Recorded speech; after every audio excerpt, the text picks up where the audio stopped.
Good afternoon, everybody. We are here on Era Stories, and I am very excited today because I'm going to talk with one of my favorite modeling mates, as he would say, probably. Ben Shaul, the one, the only Ben Shaul.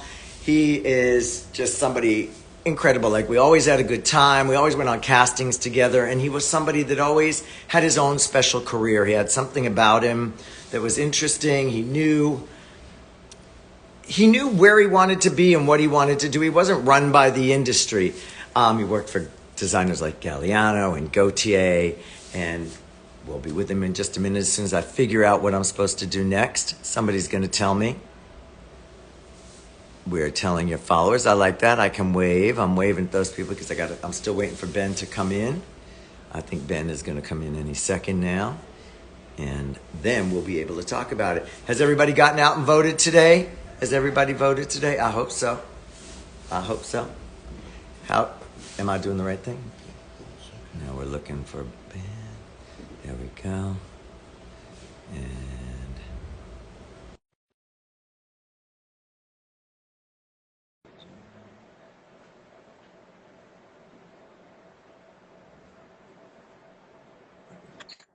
And there we go. Ta-da! Ta-da! We did it. A little technology happens. Wait, I have to put that thing down now. There we go. Yeah. How's life in Brooklyn today? Sunny. Right. Oh, we got, yep. Who else? Oops, sorry. We got a little static there. There's another screen Yes. showing up. That is my phone, because we're putting it on my phone so my viewers could follow also, because we're doing this through Era Stories. It's all the technology that we're working through here. Hello, world. Yeah, I made a wall for you. I know. I love that wall. That is so dope. That is really dope. That's like so. That's what he. Right there, yeah. I just want to check one thing on the sound. We got a little sound problem on your side. There's a little sound problem on your side. Can you speak? Yeah.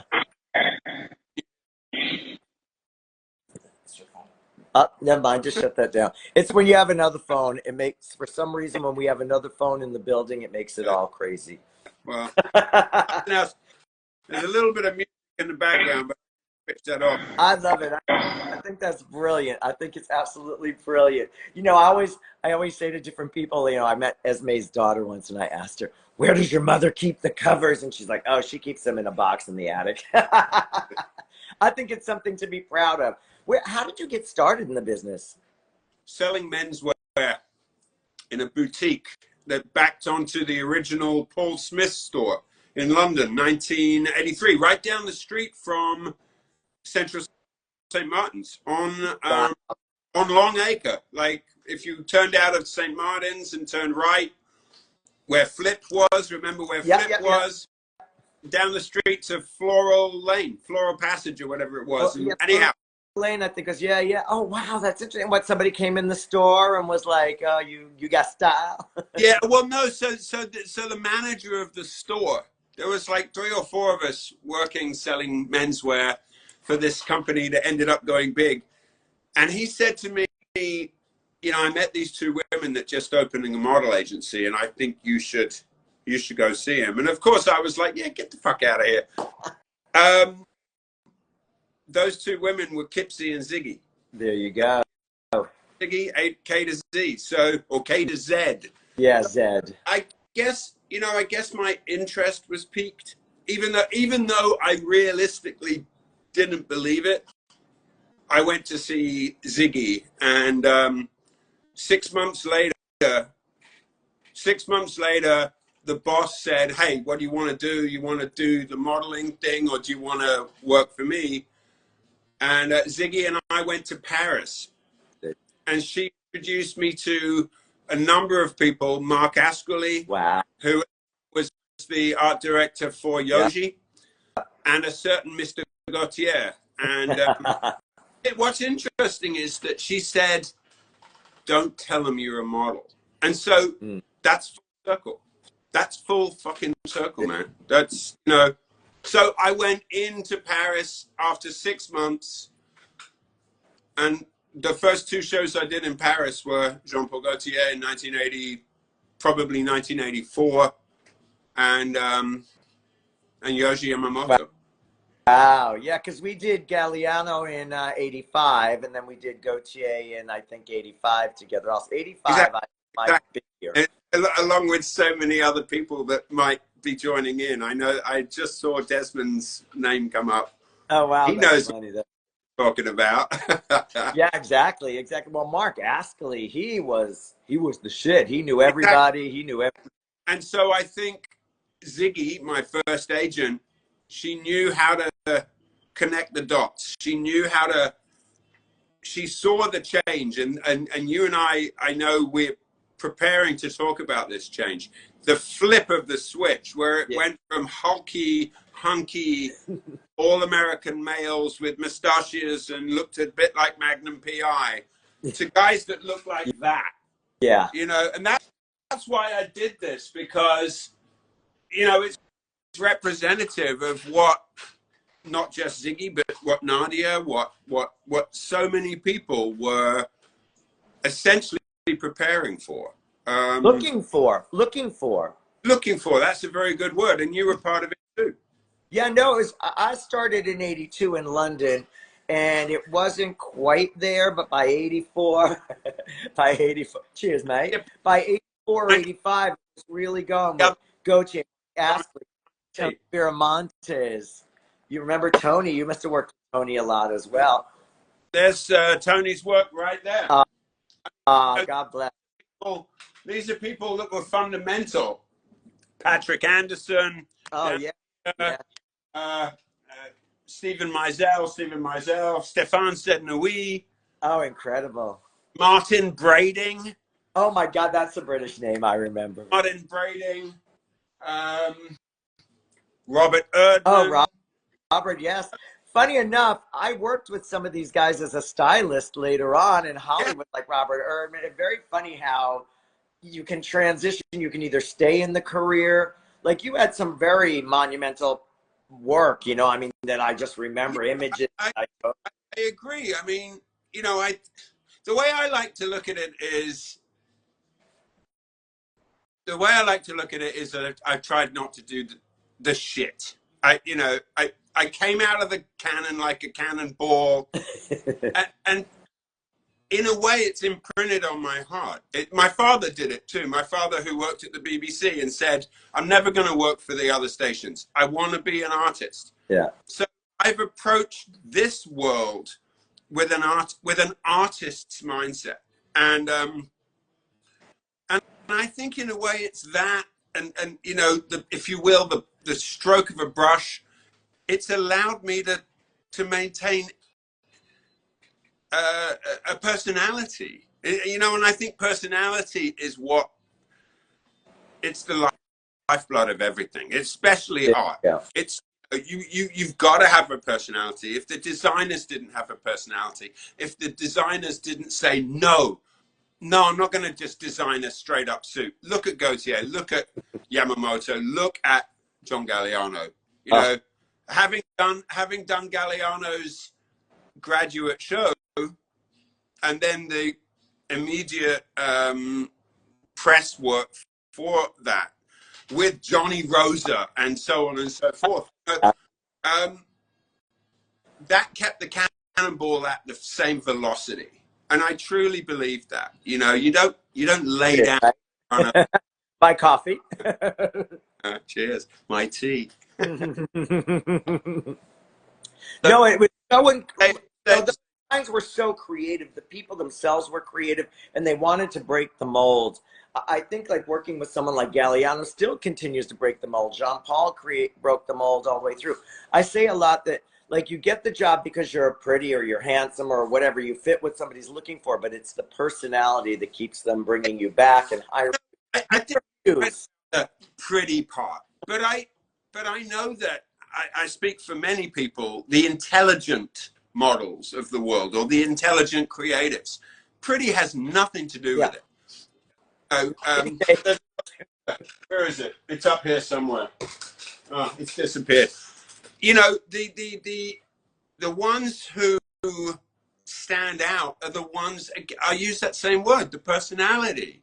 You know, if you're too perfect, there's no leniency from there's no malleable side. You need to have two distinct sides of your face. You need to, you know, I look at pictures of myself, some of the ones that we've posted, some of the ones behind me.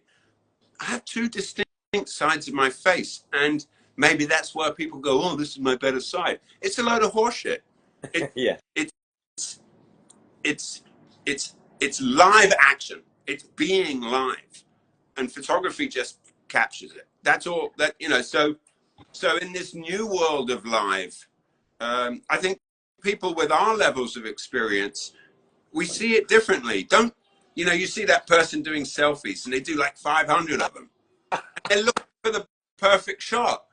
A real photographer, of which I became one, captures it because they're witnessing it in front of you. It's, again, those fashion shows, especially in the 80s. We could do what the hell we wanted once we walked out on stage. Oh my gosh, yeah. Whether it was Jean Paul or shit, man, Catherine Hamnett, we'd go out stoned and drunk and run the show. She had no control but her name on the end wall. We owned the stage once we stepped out on it, and that doesn't exist anymore. There was Every crew of you like that, though, like Tanel and, you know, myself. Like, we got to be ourselves. Leslie Weiner. I mean, Leslie Weiner was really someone in that time that really did her own thing. Really, I know that you and I wanted to talk about my dear friend. In fact, I just found a picture of him while I was going through my own.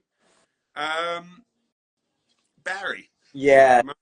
Oh, Barry and Nick. There he is. There's Barry. And that's a classic Barry move. Yeah. You know, you went out onto the stage and you owned it. Yeah. You owned it. And I've got videos that I can find on YouTube of me and the big names, the big girls, the 80s, when I moved here to New York. And we all were individual, whether it was Christy, whether it was Cindy, whether it was Iman, whether it was Marpessa. You name us, we were individuals. There was no one size fits all. And I still believe in that. It's magic to watch Marpessa walk. That is really something spectacular. There are just some videos on YouTube of Marpessa walking that every once in a while, when I'm in a bad mood, like I say, you know, I see myself out there on the runway, and if I saw you in the audience, I'd be like, "Hey, Philip, how you doing?" You know. Yes, I was representing whichever designer, but I wasn't, like I say, a cardboard cutout. I was definitively me. And I think, going back to what you said a minute ago about how bookings evolved, how relationships with agents and clients evolved. You know, yeah, sure, you might fit the clothing. The next guy will fit the clothing. You know, there's a certain level of physicality to it.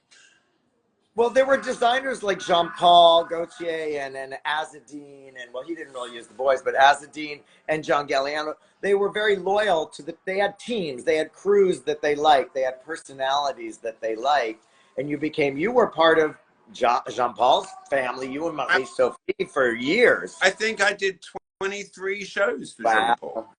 Oh, I remember opening shows at the Jardin de Tuileries, and then other ones at the boxing gym on Avenue Wagram.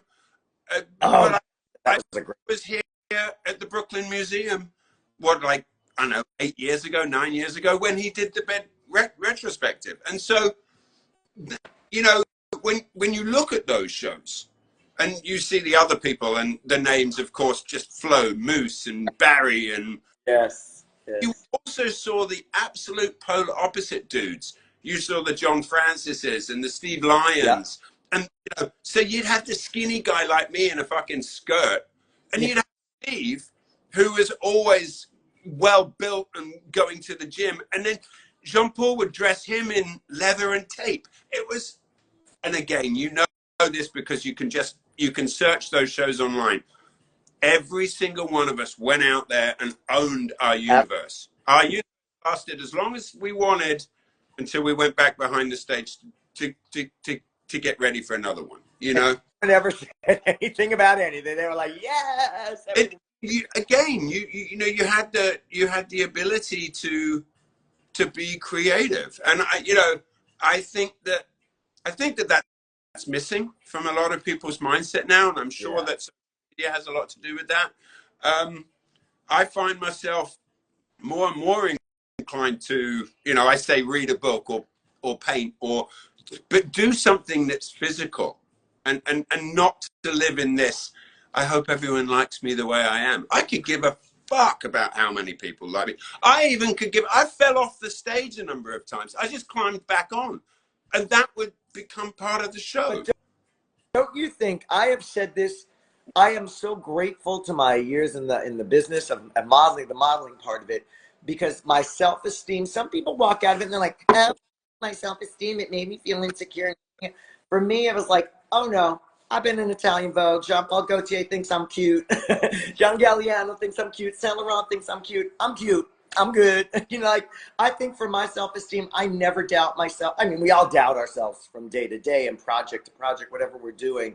But I don't know. It gave me a confidence that's carried me through my whole life, knowing that I could do that. I find myself saying something similar to that too.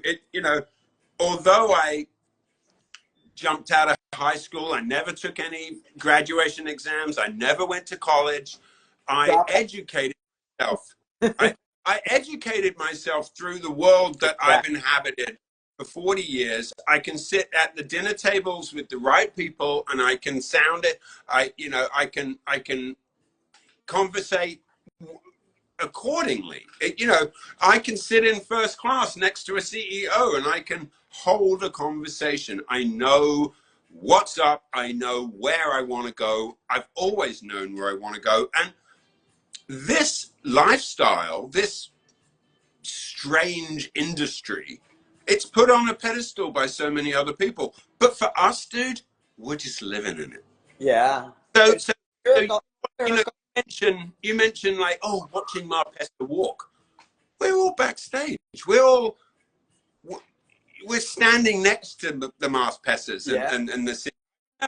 I remember being unwell and being with Cindy Crawford, and she was more concerned with whether I was unwell than whether she looked good. She is so amazing. Cindy's other level human being. That's the thing. So many of us were and are, even to this day. We're wonderful people who just happen to do this really weird thing. Like, so I have my Instagram, right? Works of Shaul. That's who I am. I'm Mr. Shaul. It's all these different things. But my other one is Mr. In Plain Sight. And the Mr. In Plain Sight is a play on words, because I was the guy on the bus shelter. I was the guy in Times Square. And that has nothing to do with fashion. I never put my name on it. I'm not even really promoting it now, but I've lived in plain sight. Yeah. I'm the guy on the bus shelter. I'm the guy on the, when you used to go to the old phone booths and they'd have that advertising on the end of it. Oh, yeah. Who knows? Maybe I was on the end of a phone booth and I'm on the phone right next to me. I had them for Levi's with Javier Weinrat shot them. No, Wrangler. And Javier Weinrat shot them life-size pictures. I was like a Superman. I was a rocker. I was a school kid. All life-size. I had pictures of it. Oh, my God. Yeah, that was really something. But right in plain sight. And yet people don't necessarily recognize you when you're a model as opposed to TV. And then, of course, in a way, people notice it on TV. So, my career from stills to... I did a lot of commercials. You did commercials. Screen Actors Guild 30 years ago. I've been doing short films and commercials for 30 years. At the moment, of course, I'm waiting for the ship to leave port. Maybe somebody's going to write me a great role. But in the meantime, you show up on a show, a recognizable frame, and the next 7 days after it airs, it's people sending you screen grabs of you on TV. Again, that's that pedestal. That's, wow, you're on TV. I'm like, yeah, and? from Entourage. But you know, About $10 came in the other day. That's what's normal. It's just what's normal. That's my normal.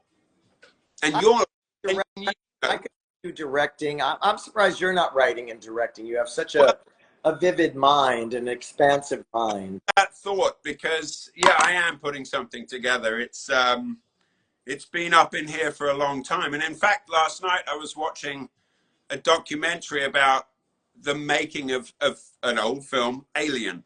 And it's not, it takes a long time to do something right. And going back to that cannonball idea, I'm not going to do something shit, dude. Yeah. I'm not going to do, I don't want to put my name on something that's not at the same level as my heart and mind. So if it takes a little bit longer, and the other thing is, Philip, that project, I do not plan to be in. I don't want to be in it. I want to give that opportunity to somebody else. And strangely, it's the story that I'm putting together is the absolute opposite of the good-looking model. It's about the absolute opposite. It's about people with disabilities, palsies, facial palsies, those kind of things. I want to do it, and I want to do it right. So I'm literally just continuously writing notes on that, and hopefully I'll get it made. Well, I think one of the interesting things about now is, you know, we came at a time where, you know, John, and also like John Galliano, catapulted into stardom. Gautier, just the world was very thirsty for what we had because it was, you know, underneath for so long, bubbling and just waiting to get out. Yeah. And now so much more of everything. I find it harder to be able to get the big quality projects. Now it's much more acceptable even and encouraged to do guerrilla, you know, just go out and do it, make your own project, you know, do it on a budget. We can. I think that there's value in that too. Yeah. Guerrilla being graffiti, guerrilla being the songwriter who, or rapper, you know, just writes from the sweaty palms. But I also believe, and again, this doc I watched last night, when it finally landed in Ridley Scott's hands, it was fully formed in his mind. So he became the DP. He was the director. He showed his team the storyboards. They knew exactly what to do. And that's why it stands on a pedestal. So, you know, again, when John Galliano graduated from school, he didn't just graduate. No. He exploded. He exploded. And that's different. Of the 100 or so people in that year who graduated, there was only one John Galliano. And I feel sorry for the other nine. He had his struggles after even putting shows together after that. Naomi and them had to give him money like a year or two later. Not buying fabrics last minute. He was throwing shows together last minute. It's very brilliance stands out. And when we all stood in awe with our jaws in our palms watching Maison Margiela, the return of John Galliano. And I think that's just it. So, you know, back to my career, which has bubbled and boiled and gone down. And, you know, I've gone from this.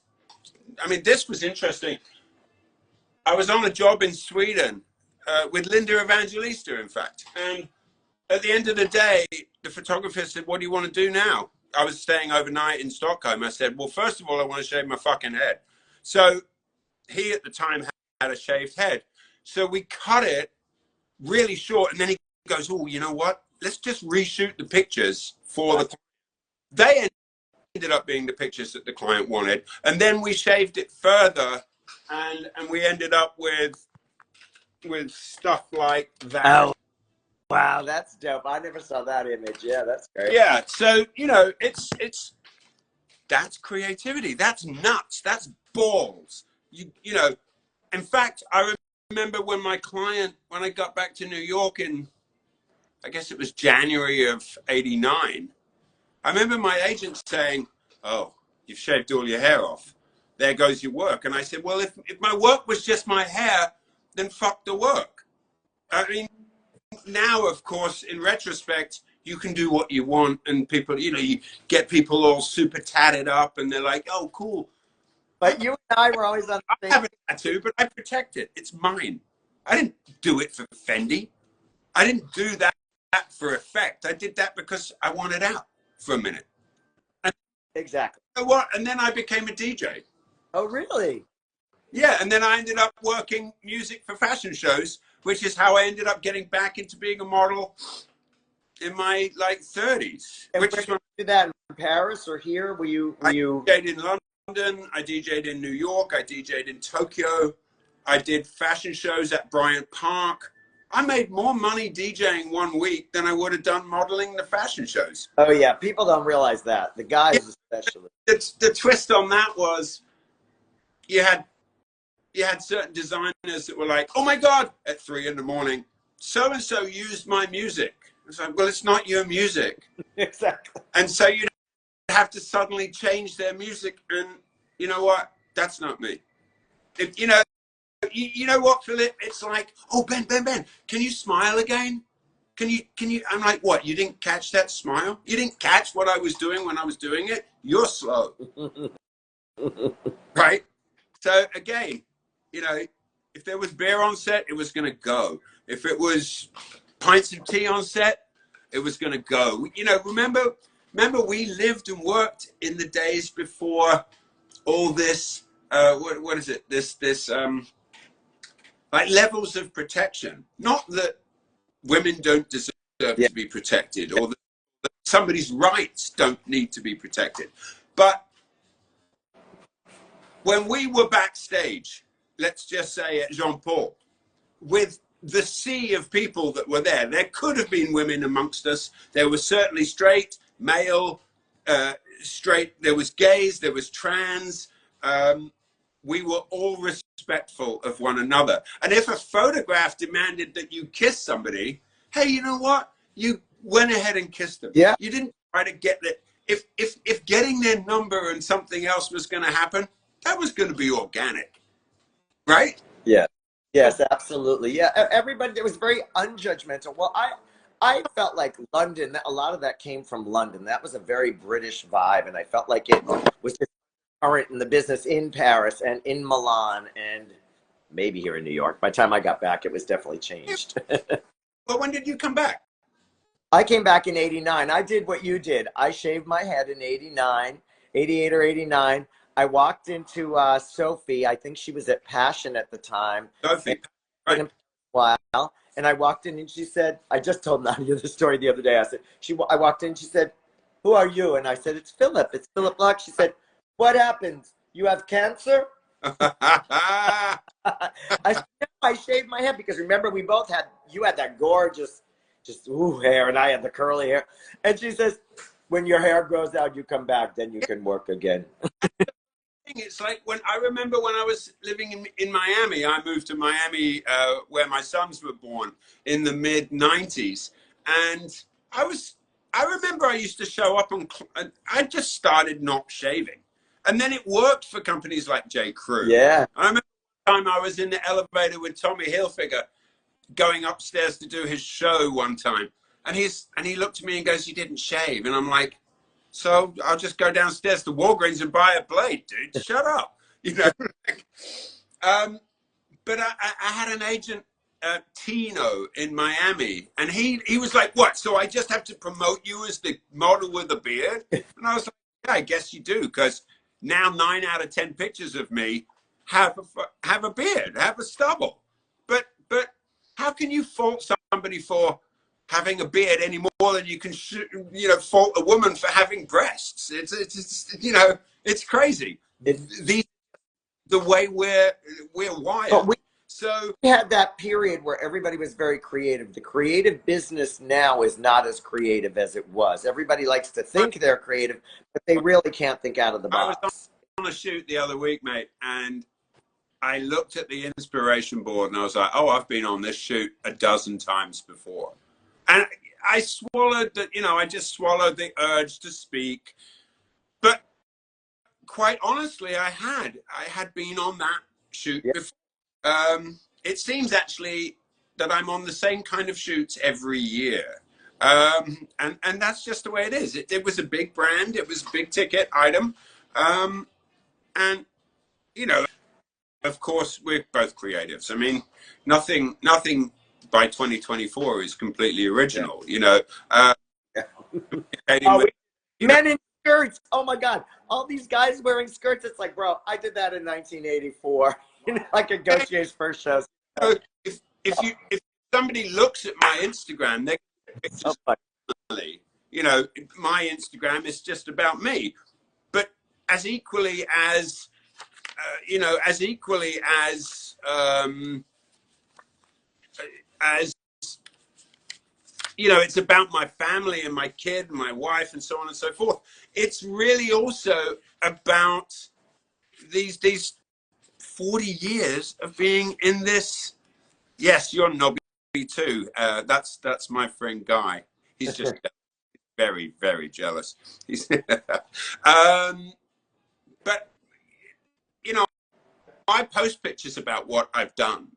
Uh, why else did I keep all this toilet paper behind me? It's. I have all of it. I have it. I haven't got all of it. I wish I did. Well, not all of it, but what you could get.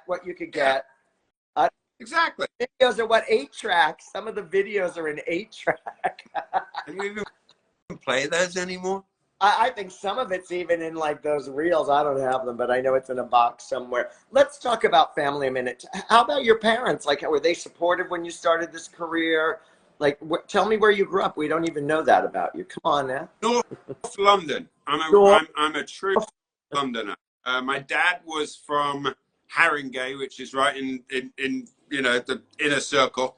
And my mum was from the south of England, Surrey, and I was born in 65, January 1st, so I'm coming up on my big 60. Wow, congratulations. And yeah, I think support as a parent is supreme, right? I mean, it doesn't matter what you do, whether it's shaving your head or going off to join the circus. You've gotta you gotta have support. And so yeah, I think they were a bit like, okay, whatever. But I think that once they saw the snowball beginning to roll, and also that I said, you know, I don't think they really gave a crap about whether I earned money, but was I safe? Yeah. I'm an experienced traveler. I had hitchhiked around Europe for years on end when I was a teenager.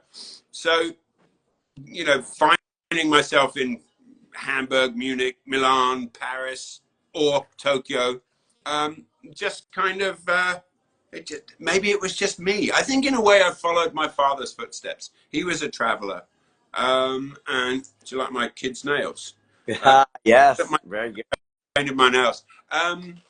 My father had traveled and was here in New York in '54, Oh, wow. and drove all the way down to Acapulco.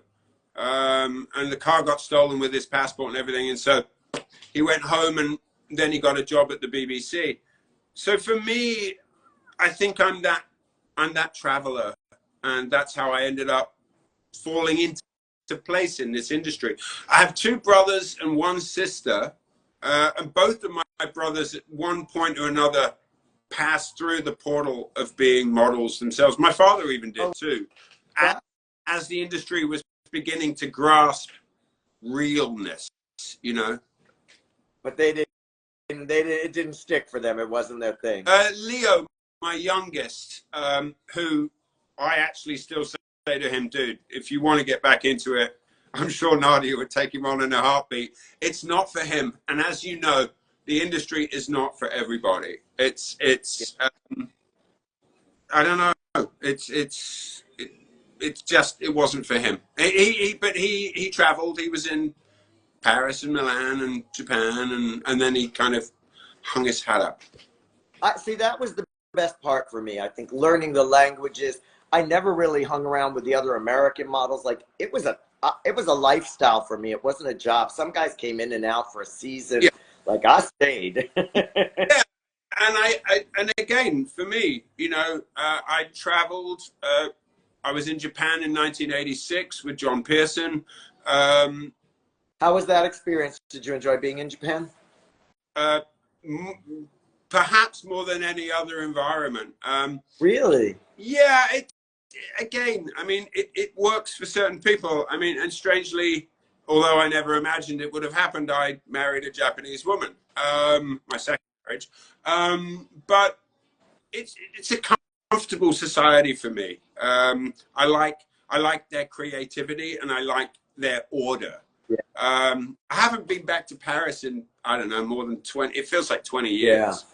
Yeah. I didn't always take to that, you know, like in Europe when everyone was like, oh, it's 11 o'clock, let's have wine and work till 4 in the morning. I'd be like, you know what? Fuck you guys. I'm going home. And I did. I walked off the shoots. I don't give a rat's. I know a lot of people that probably felt the same way. Then again, at the same time, it's pushing. And again, my mind goes back to this film I'm watching about the making of a great film. And, you know, sometimes you got to make the slap really good. You're going to make a great film. I'm gonna predict it here. I have a feeling. I see it. I do want to make I don't want. I'm not going to come out the gate sloppy. It's got to be good. And tell me about your wife. This is your second wife. Where did you guys? We met on a production. I was working for Uniqlo. Oh yeah. She's a producer. She produces news, Japanese news segments. She's also a theater producer. I think she might have been influential in terms of whether I did that particular Uniqlo campaign. Good as a wink to a blind man. yeah, kind of. And we live in this wonderful big studio here in Brooklyn, which is also a photographic studio. And you're taking pictures still? Are you still photographing? I need to get back into that. I found with, so I did a lot of, I shot film, I shot medium format, I traveled the world as much as a photographer as I did as a model. And then all the magazines closed. And so you and I both know, you know, the magazines closed, the editorials shut down, the volume of work changed. Yeah. It's so disposable now. It just doesn't feel like it has the importance. I remember pictures from the 80s and the 90s. I remember pictures from the 70s when I was a kid. Just they had such an influence, and now it's just so disposable. Yeah, and I think that it's strange, but I mentioned it in passing earlier. You know, I'm much more into tangible art. You know, I dumpster dive. I find stuff. I create. I make stuff. I've got. You can't see it, of course, but right in front of me, I've got old books. It's interesting. It reminds me of Barry, when Barry used to come to New York and paint, and he'd always. Gosh, yeah, very artistic. Very, very artistic. He'd tear a page out of a book and he'd sketch on it. And then I've got fabric and coats and pull pins and push pins and all this stuff. It's who I am. And so I want to get back to, I want to get back to photography because it's the creative urge. But equally, I love the idea of taking on characters and truly getting into character and acting. So, well, acting is very, very interesting because Helen Mirren, I had dinner with Helen Mirren one night. I was just going to start in the first movie I was going to do as an actor. And she started talking to me about dressing the part of the queen. And she told me how, you know, when she dressed it, then she was the character. And I took that and it just suddenly changed my whole perspective. Absolutely. Absolutely. You know, taking stuff on.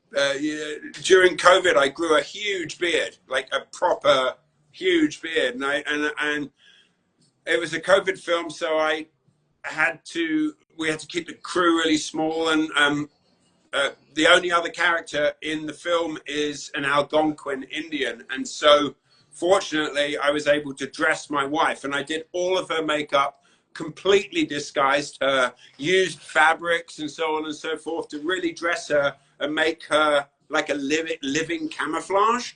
And you know, people, sadly, it didn't get seen all that much. You know, that's a part of it. You do and it's you love it, somebody else goes meh. That's what happened with photography. The work, I felt like the work I was doing was equal to when I shot for W. Yeah.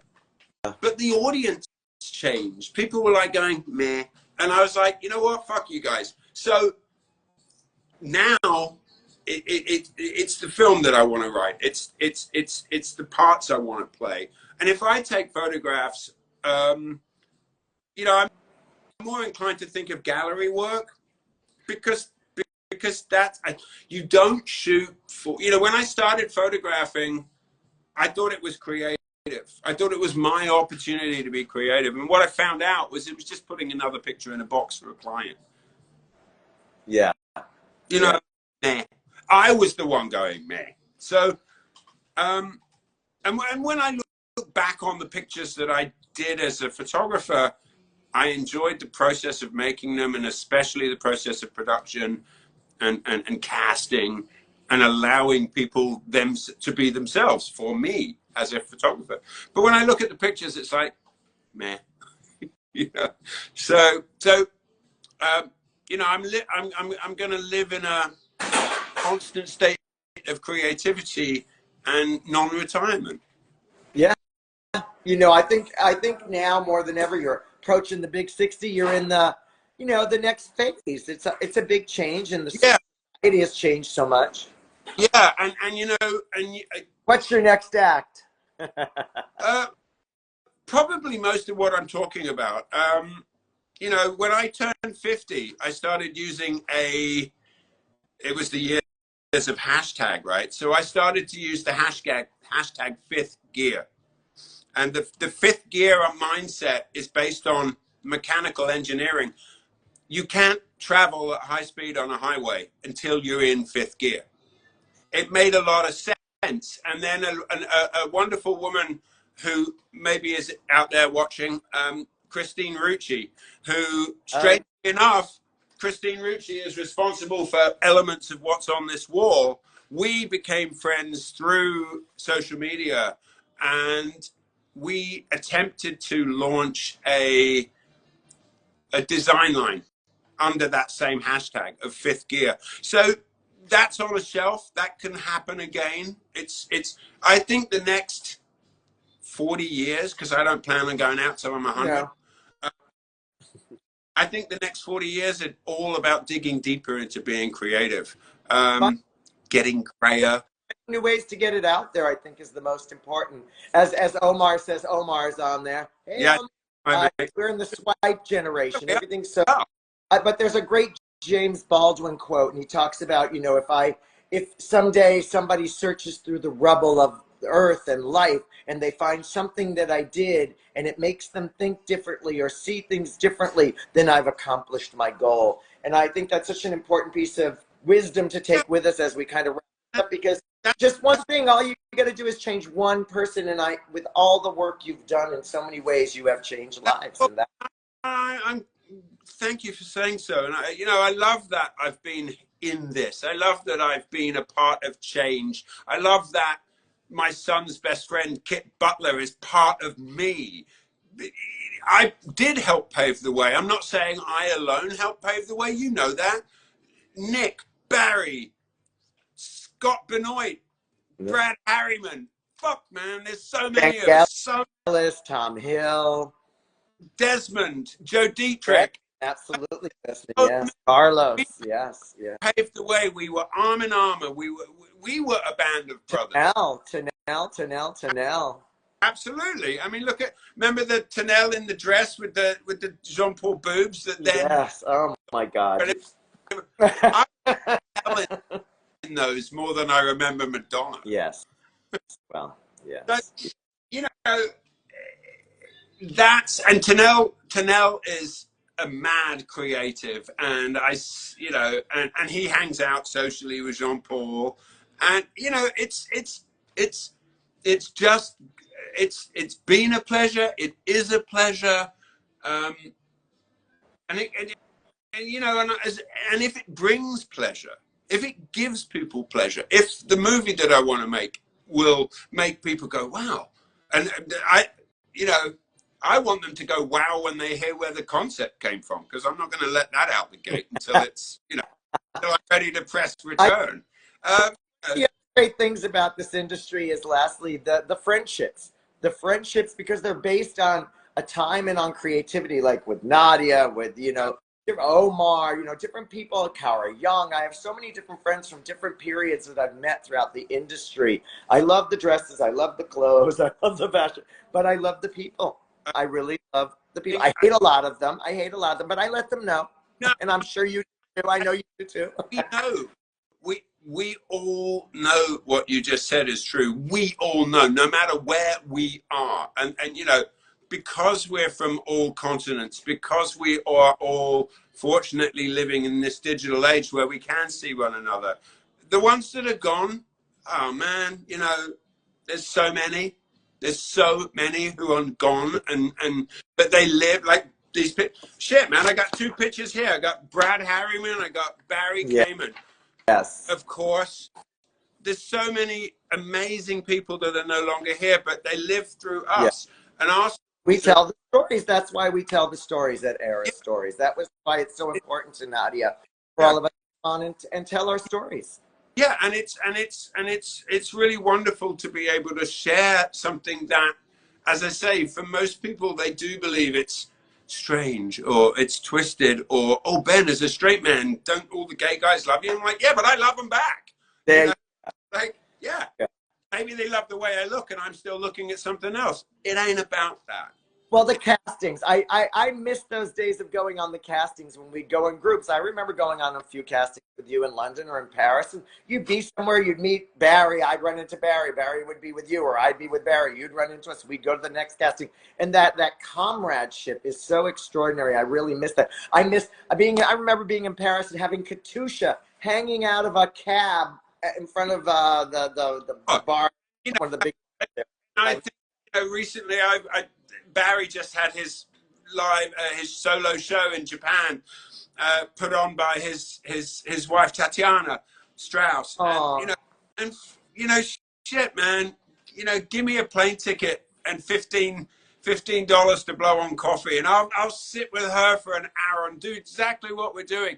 You're so right about the connective tissue that we created and maintain, the crazy ones, the not so crazy ones, the relationship fuck ups, the drug addicts, you know, we can lift one another out. There's so many people, the ones that struggled, the ones that didn't struggle. I never struggled.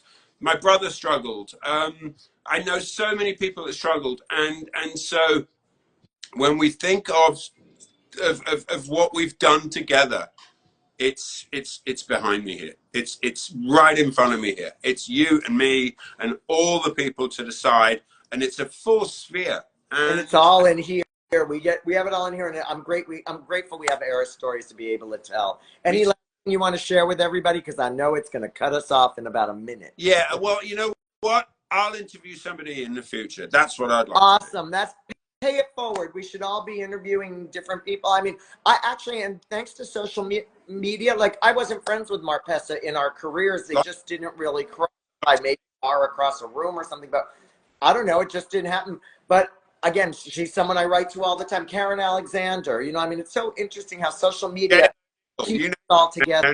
One of my high points was dancing down the stage with Iman at the Royal Albert Hall for Fashion Aid. There's a good one to go out on. I love that one. That's a good memory to have. Well, thank you, Ben. We want to see who you're going to bring to Era Stories. Think about that one. I'll talk to you behind the scenes. All right. We got to take a bike ride together. I'm a biker too. Not long distance like you, but I bike about 10 miles a day. Done. Sold. All right. I'll talk to you soon. Company off now or something? I think it's going to cut us off, right? Yep. They're cutting us off. Okay. Bye. Thank you, everyone. Bye, everyone. Thanks.